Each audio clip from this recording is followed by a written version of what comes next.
Como os vereadores estão reagindo a essa proposta discutida pela mesa da Câmara, que nós vamos saber com a Rose Guglielminetti, que está ao vivo com a gente, tem informações dos bastidores, porque você pode imaginar aí que o vereador vai dizer para a gente, olha, não, eu não vou concordar com isso, a população... Cara, a maioria dos caras concorda, quer receber mais do povo.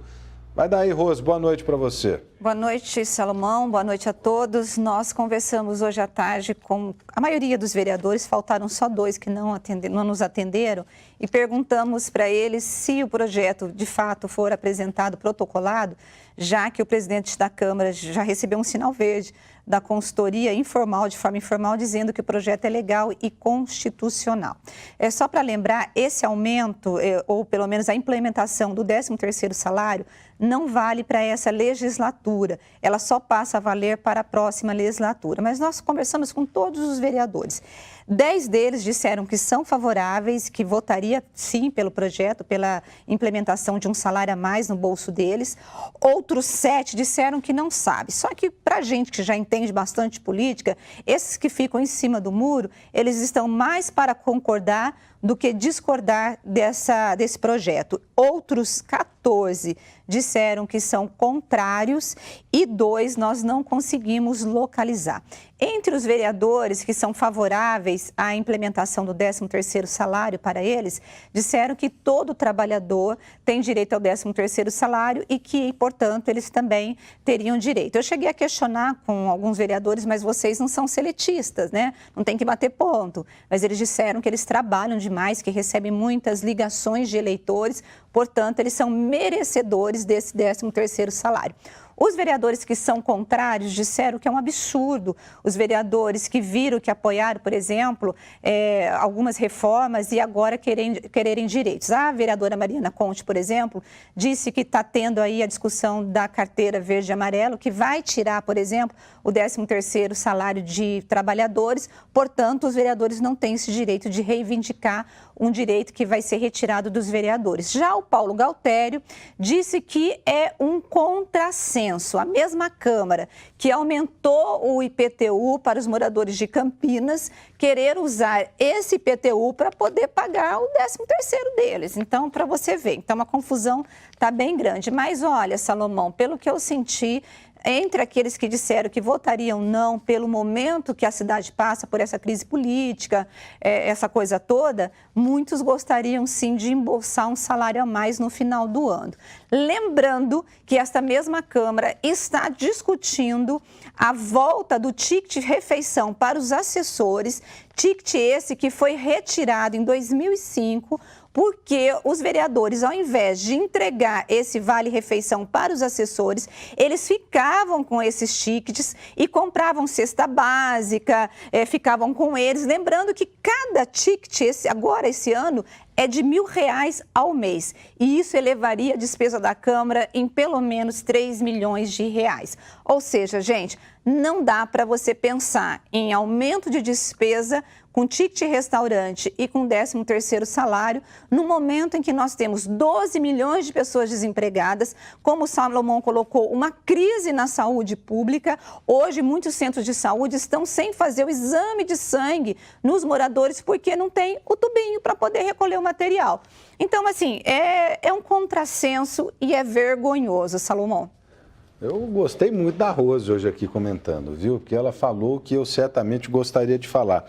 Eu só queria lembrar, Rose, que a mesma Câmara de Campinas, que deveria estar investigando casos de corrupção na saúde aqui de Campinas, mas que pelos bastidores do que a gente tem ouvido aqui ao longo dessa última semana, desde o depoimento do prefeito Jonas Donizete na semana passada, está fazendo um esforço danado para enfraquecer as denúncias do Ministério Público e poupar o prefeito Jonas Donizete de um julgamento, não de uma condenação, mas de um julgamento. E até em razão disso, Rose, você já publicou no seu blog agora há pouco, o Ministério Público do Estado de São Paulo está fazendo uma ação e convocou uma entrevista coletiva amanhã sobre a Operação Ouro Verde. Conta pra gente o que é isso, Rose. Pois é, a cúpula do Ministério Público do Estado de São Paulo, ou seja, a direção, vai estar aqui em Campinas amanhã dando uma coletiva, né, para a imprensa em apoio aos promotores do GAECO Campinas, promotores estes que estão investigando o caso Ouro Verde, que é aquele esquema de desvio de dinheiro do Hospital Ouro Verde,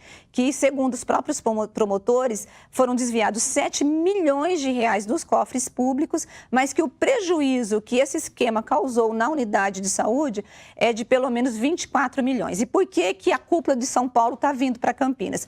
Porque no depoimento do prefeito, no último dia 7 de março, quando perguntado sobre a soltura dos detentos ou do ex-secretário de Assuntos Jurídicos, Silvio Bernardim, o prefeito disse que essa soltura teve, inclusive, a concordância do Ministério Público, o que dá a entender que o Ministério Público teria concordado. Então, por isso, vem a cúpula amanhã dizendo que não é bem assim, não.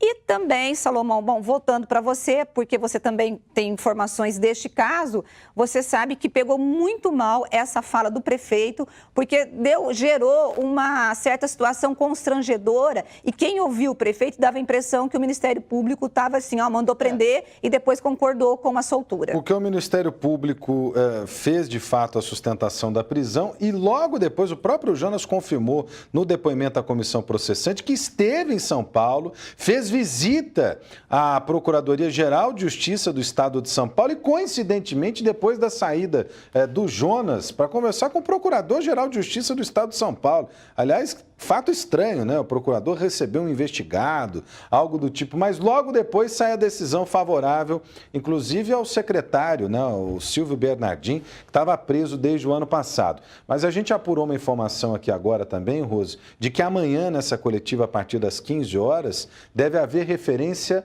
a outro investigado, que é o Silvino de Godoy, o presidente afastado do Grupo RAC, em função de supostas ameaças ao juiz do caso, o doutor Caio Ventura. Vamos só lembrar que não é a primeira vez que há ameaças, né? E não há suspeitas sob o tom agressivo do Silvino contra a justiça. Escuta só. Segundo a denúncia, Silvino teria dito que quem deu a ordem de prisão iria pagar por aquilo e que a prisão não iria ficar assim. Segundo a promotoria, ele teria ordenado que sua filha chamasse uma equipe de reportagem e determinado para a redação achar uma matéria contra esses caras, ainda que antiga, e colocasse de capa. O MP destaca que isso foi feito.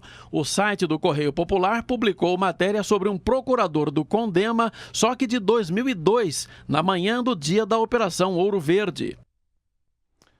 Bom, o detalhe é o seguinte, nesse caso aí envolvendo o Ministério Público, agora a investigação sobre ameaças contra o juiz do caso, eu errei o nome dele agora há pouco, o doutor Caio Ventosa.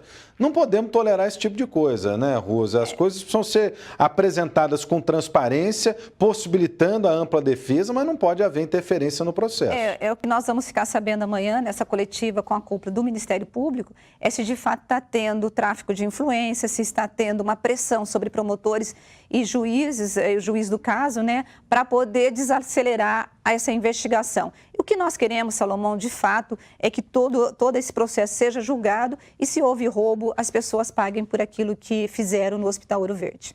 E se não houve, né, que elas consigam provar essa inocência e mostrem que não era nada daquilo que está representado pelos indícios apresentados até agora. Rose Guglielminetti falando ao vivo com a gente. É claro que nós estamos acompanhando para e passo essa investigação. A Band continua muito, muito atrás dessa Operação Ouro Verde.